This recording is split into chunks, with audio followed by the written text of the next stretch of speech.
पुण्य विषय किंवा पुनक विषय हे नाव कोणाचं होतं तुम्हाला माहितीये का?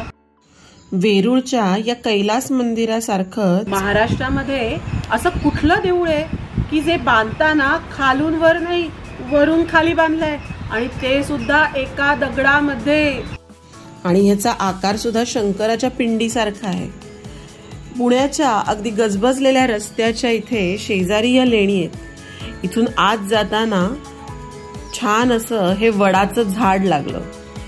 या इतक्या उन्हात सुद्धा किती शांतपणा मिळाला या झाडाखाली. ही अशी मोठी झाडं ना खूप पॉझिटिव्हिटी देतात. आज आपण आलोय पाताळेश्वर मंदिराच्या इथे किंवा पाताळेश्वर लेण्यांच्या इथे.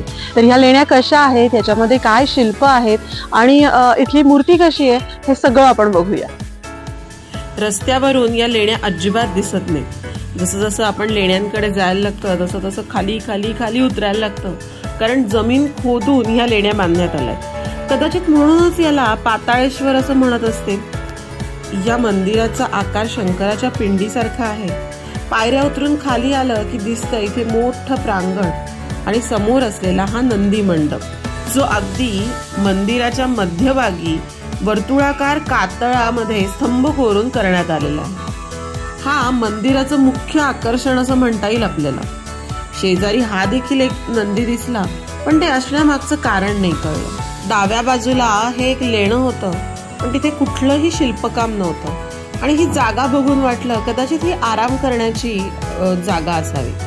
उजव्या बाजूला असलेला शिलालेख इतका अस्पष्ट आहे की त्यामध्ये काय लिहिलंय हे तसं कळत नाही. इथून आत गेल्यानंतर चौकोनी स्तंभांच्या रांगा आणि 3 गर्भगृह दिसली. आता ही 3 गर्भगृह कसली, तर त्यातलं एक होतं गणपतीचं आणि दुसऱ्या बाजूचं होतं पार्वतीचं.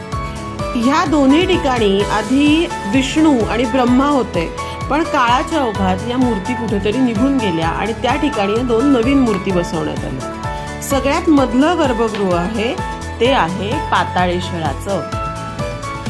ज्या गर्भगृहाच्या समोर आहे हा छोटासा अजून एक नंदी. या मंदिराची पाताळेश्वर बरोबर अजून 2 नावं आहेत. एक आहे पंचळेश्वर आणि दुसरं आहे भांबुर्डे.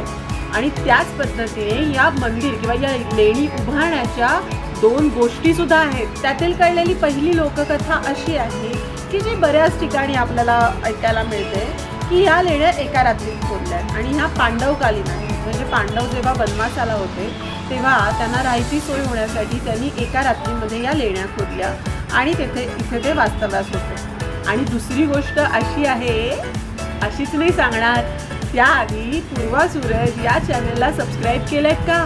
तुम्हाला जर इथे खाली सबस्क्राईबचं बटन अशा पद्धतीने दिसत असेल तर तुम्ही अजून चॅनलला सबस्क्राईब केलेलं नाही आहे. त्यामुळे त्या बटनावर क्लिक करा, बेल आयकॉनवर ऑल नोटिफिकेशन ऑन करा, म्हणजे व्हिडिओ आला की लगेच तुमच्यापर्यंत पोहोचेल. आणि आता आपण बघूया या देवळाची दुसरी गोष्ट जी इतिहासामध्ये नोंद आहे. ह्या लेण्यांच्या निर्मितीमागची दुसरी गोष्ट अशी आहे की राष्ट्रकूट परंपरेतील राजा अमोदवर्ष यांनी साधारण 8व्या शतकांमध्ये या लेण्यांची निर्मिती केली असावी असा उल्लेख आपल्याला आढळतो. आणि राष्ट्रकूट परंपरेतील पहिला राजा कृष्ण याच्या ताम्रपटांमध्ये पुणे शहराचा उल्लेख आपल्याला पुण्यविषय किंवा पुनक विषय असा लिहिलेला आढळतो. त्यामुळे पुनवडीच्या आधीचा सुद्धा पुण्याचा इतिहास आहे. तर मग याविषयी तुम्हाला माहिती होती का? मग हे अजून कुठे आपल्याला आढळतं हे जर तुम्हाला माहिती असेल तर कमेंटमध्ये मला सांगायला अजिबात विसरू नका. स्तंभांच्या या रांगांमधनं चालताना इथे अर्ध कोरलेली शिल्प मला दिसली. अर्धीच काम केलेलं का आहे ह्या मागची एक्झॅक्ट कारण अजूनही माहिती नाहीये कोणाला. पण जे काही अभ्यासकांनी ह्यावर विचार केलाय किंवा तर्क चालवले त्यापैकी एक तर्क असा आहे तिथला दगड हा हार्ड रॉक आहे आणि त्यामुळे खोदायला हा कठीण पडत होता. आणि त्याच पद्धतीने त्यावेळच्या भौगोलिक परिस्थितीनुसार या मंदिराच्या मागे भूकंपाचे केंद्र असतात आणि म्हणून कदाचित या लेण्यांचे काम हे थांबवण्यात आले. दुसरं कारण असं सांगितलं जातं की तत्कालीन परिस्थितीमध्ये राजवटीमध्ये असे अनेक प्रॉब्लेम तयार झाले की त्यावर फोकस करणं हे त्यावेळी गरजेचं होतं आणि त्यामुळे या लेण्यांचं काम थांबवण्यात आलं आणि तो खर्च दुसऱ्या प्रॉब्लेमकडे म्हणजे दुसऱ्या गोष्टींकडे वळवण्यात.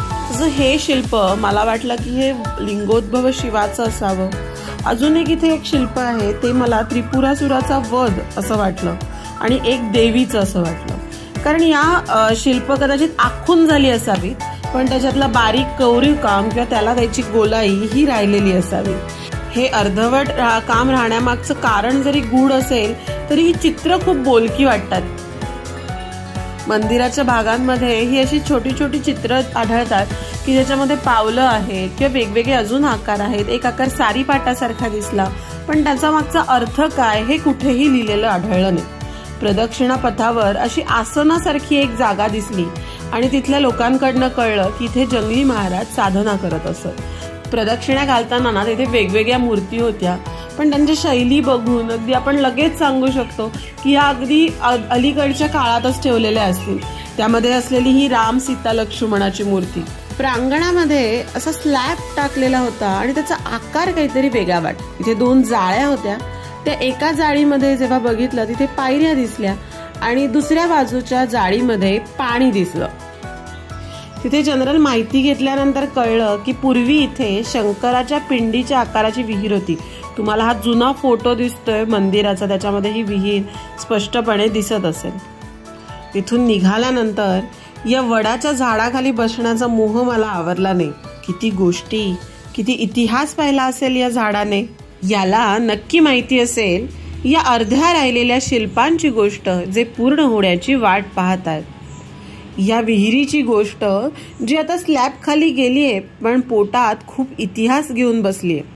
या निवांत अशा प्रांगणाची गोष्ट ज्या इतक्या गजबजलेल्या शहराच्या शेजारी असून देखील मनाला शांतता देत आहे. कारण या गोष्टीच असतात ज्या लक्षात राहतात, या गोष्टीच असतात ज्या मनाला भिडतात.